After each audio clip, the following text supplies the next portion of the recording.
budem trošku preskakovať, ale ja budem hovoriť o tej kriminalite. Dobre, aby ste mali celkový taký trošku obraz o tom. Keď som hovoril o tom, že sa rozobrala tá kriminalita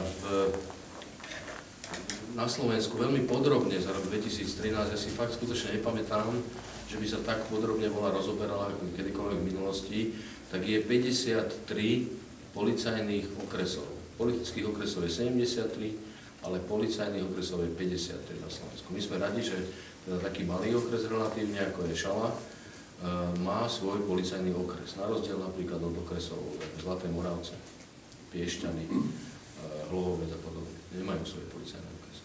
Takže toto by sme chceli radi zachovať. A všetko preto robíme, samozrejme. Ale čo sa týka tej kriminality, z tých 53 policajných okresov, je okres Šala hodnotený ako 5. s najmenšou kriminalitou na 1000 obyvateľov. A možno 4., 5., 6., ja vám nebudem hovoriť, môžeme, nájdete si tie, ak by ste veľmi chceli, určite sú tak tieto informácie na webových stránkach odboru poriadkovej polície, prezídia policajného zboru k dispozícii, aspoň tie hlavné ukazovatele, určite. Takže nie je to také zlé na Slovensku, teda v Šali, ako je to možno niekedy na tých sociálnych sieťach prezentované.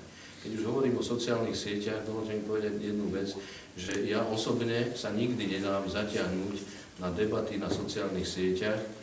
Ja sa nehanbím za svoje meno a za svoje postavenie a mám dvere otvorené pre každého občana, ktorý príde a má svoje meno.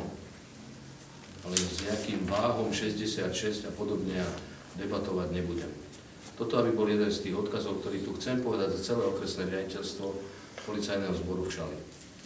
Nebránim sa diskusiám, keď aj občania si zvolajú nejaké stretnutie, boli sme na stretnutí občanov ulice Kráľovskej ohľadne dopravno-bezpečnostnej situácie.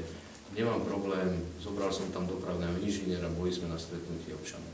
Kdekoľvek a kedykoľvek ma zavolajú a budem môcť prísť teda z nejakého pracovného,